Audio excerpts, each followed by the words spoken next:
Alright, ladies and gentlemen, I'm here on the show. I'm here to do my college basketball 2025 season preview. Yesterday, I went over the top 25 preseason AP poll yesterday. Now, a day later, I'm here to give my official preview for the season.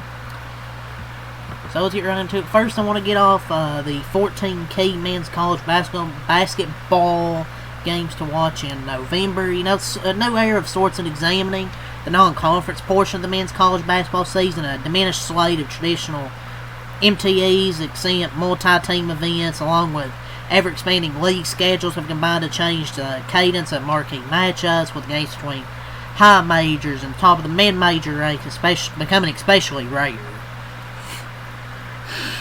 Power conference challenges outside the ACC, SEC event they have in December have also faded away.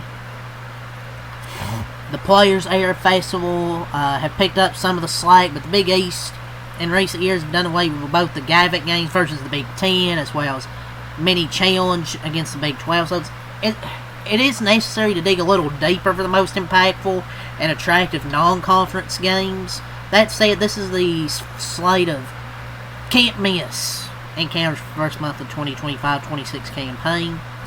So the first game here is Florida Gators versus Arizona Wildcats. This is November 3rd, actually the opening night of the college season. 7 p.m. Eastern, the Hall of Fame Sirius in Las Vegas on TNT.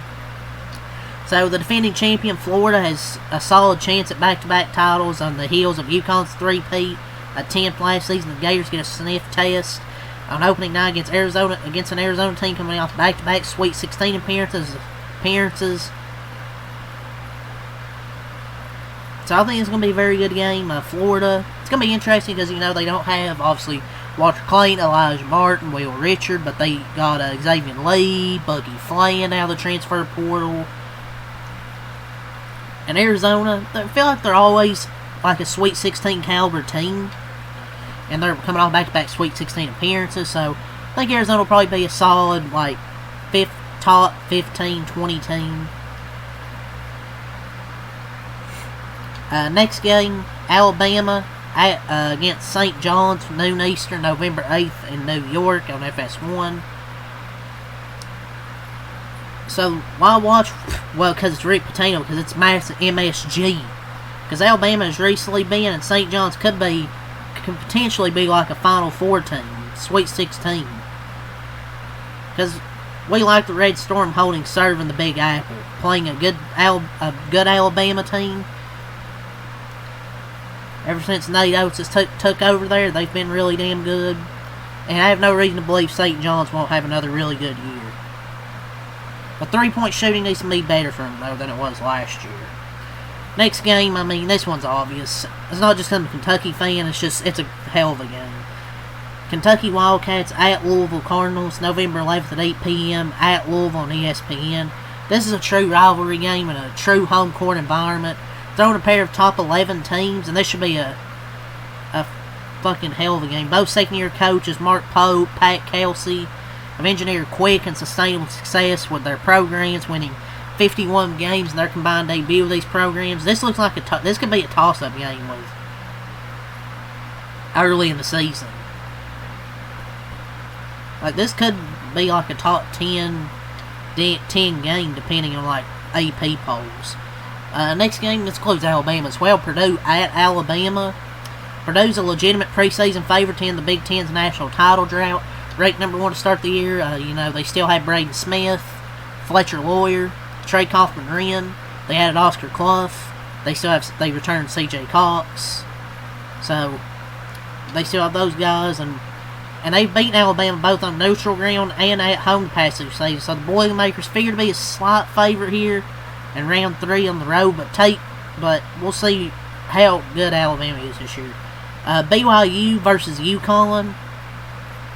This is going to be a very good game. This is also the Hall of Fame series in Boston, November 15th. UConn's last national championship went through TD Garden in the East Region. BYU with top freshman Boston native AJ DeManston. They might be too young for this spot, but they aren't in a talent deficit. But it's just hard to go against Dan Hurley and the Huskies. especially for a young player like that. The Cougars aren't in a talent deficit. Like, they still have Richie Saunders as well with AJ DeBansta. VCU and NC State. I think this is kind of a sleeper one. Because NC State, they weren't ranked, but I think they were just missed the top 25. I think they were like 26th. I think NC State is going to be a sleeper. Not a sleeper, but I think they're going to be a team that's not ranked that will end up pretty good. Because they have Will Wade. And they brought in some good players. Also some people from the McNeese team. But two likely NCAA tournament teams trying to build a resume. Phil Martelli Jr. has quickly built a loaded squad with VCU. And we know the new Wolfpack coach, Will Wade, ain't messing around. Kansas versus Duke in the Champions Classic. I mean, two blue bloods going at it here. Obviously, you have Kentucky and Michigan State in the opener, so I could just say the Champions Classic, because, I mean, these four historic programs here. But Kansas and Duke, and then Kentucky, Michigan State. Georgia versus Xavier. USC versus Boise State. Houston versus Tennessee. Rematch from last year. Colorado versus the San Francisco Dons is another one. Ohio State and Pitt. Some of these other games like Yale versus Vermont. Penn versus La Salle. So these are some of the games that are like the 14 can't miss early season, like games for hoops. But here I want to go over some like 10 storylines that could shape the season, like revenue sharing and possible NCAA tournament expansion drive more change. There's been talk about they could have expansion to the tournament. I'm not really for that, man. I mean, we have enough mid teams getting in as it is. I don't want to see 4 more mediocre teams getting in over like good mid-majors. Florida has the talent to make another run. They got Boogie Flan and Xavier Lee in the portal, like I was talking about in one of their games that I was talking about. They brought back Alex Condon, Ruben Chinyalu, and Thomas Hall. They brought those 3 guys back. They have the talent to make another title run, for sure. Duke has placed its Final Four hopes on a lot of freshmen again. So we'll see how that pays out. Obviously, they still brought back. They did lose Cooper Flagg, Knappel, and Malawatch, but those 3 freshmen were top 10. I mean, Cooper Flagg, you know who's going to be number 1, but still. And it's going to be a new era for BYU with the number 1 recruit, AJ DeBansta. We'll see what Coach Kevin Young's team will be like this year. What Hubert Davis, his future at North Carolina. They missed the tournament last year. They added Caleb Wilson and key transfer such as Henry Vesar. If he can't find a way to do that this season, like to compete for a national title or go far in the tournament, we'll see about his future. The future of the old coaching guards. Some of these coaches, man. 3 ACC coaches. 3 stepped down last year. Tony Bennett, Jim Laragna, and Leonard Hamilton. Bennett cited the changing landscape of college sports. Laragna and Hamilton have reached the natural end of their careers. It's tough to predict who the next Bennett could be, but the retirement could be on the rise for some of these coaches like Kelvin Sampson will be like 70 in the fall. Tennessee, Rick Barnes is 71. Tom Izzo 70. Rick Pitino 72. It also won't be a surprise to see Gonzaga's Mark Few or Bill Self call it quits in the not so distant future, because some of these coaches are getting up there, man. Gonzaga, this is their final season in the West Coast Conference.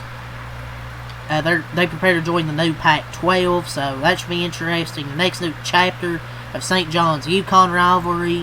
While Louisville, Kentucky, and Duke, North Carolina will always have deep history, and Louisville, Kentucky's finally going to get more and more attention now that Louisville is actually going to be really, I think, pretty good. It's actually going to be much more entertaining. But St. John's and UConn's going to be held great with Rick Pitino, Dan Hurley. the 10 title contenders, I would say Purdue is up there, Florida, Houston. I think UConn will be back there this year. St. John's, BYU, Louisville. Because you know it's a rivalry with Kentucky and Louisville. When we beat them, I like to shit on them, but they're good. I mean, Packhouse is a good coach. They have an elite backcourt, good talented transfers. I think they'll be in contention. Michigan, not really. I mean, yeah, they got Yaxel Landenborg, maybe the best transfer in the country and projected first-round pick. When you look at that backcourt, Elliot Cadeau, dude can't shoot. LJ Kaysen, who the fuck else they have? He's just not impressive at all. Roddy Gale, Burnett, I mean, they're just not good.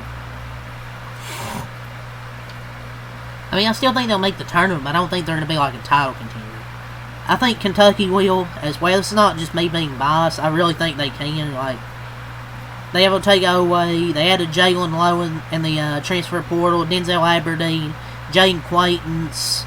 The season will start with a major injury question. You know, he's a 5-star recruit and a transfer from Arizona State, but he had surgery in March to repair a torn ACL. He should be ready at some point this season. It's just a question of when, so he'll be out. But he'll be, not for the season, but he'll be back at some point. Obviously, Otagoaway came back for his senior season. But they added Aberdeen, Jalen Lowe, and Quaint should form the nucleus of the team with serious Final Four aspirations once everyone's healthy. So I just like this team, like, just so balanced. Like, everyone can shoot. Like, Trent Noah can shoot. It feels like everybody on this team really can, like, shoot. I think the big question is the defense. See how will they do this year? Because I think if the defense is better than it was last year, they're going to be really tough to beat. Duke is the last team. You know, they have the Carlos Boozer and Caden Boozer. Did I say Carlos Boozer? Caden Boozer. Cameron Boozer and Caden Boozer, the Boozer brothers. 10 teams that can make a jump. I think Arkansas will make a jump from last year. But they added Darius Acuff, projected lottery pick. You still have DJ Wagner, Carter Knox, Trevin Brazil. I think they'll make a jump. I mean, I know they made a run to the Sweet 16 last year. I'm talking about just being more consistent and better throughout the regular season than they were last year. I think Iowa can make a leap with Bennett Sturts Ben McCollum. All he does is win, no matter what. So I think Iowa will improve. Kansas State, I think, is another team. NC State definitely will make a jump. North Carolina, possibly. Miami, Notre Dame, Ohio State, maybe. You know, that terrific trio of Bruce Thornton, Devin Royal, John Mobley Jr., plus the additions of Christopher Tilley and Brandon Knoll, maybe, for Jake Diebler's team. San Diego State, maybe USC.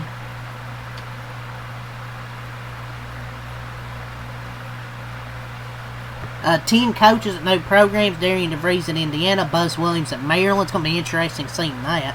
Will Wade at NC State, Sean Miller at Texas, Kevin Willard at Villanova, Ryan Odom at Virginia, Ben McCollum at Iowa. With Miami, you have Jai Lucas. We'll see if he can help them.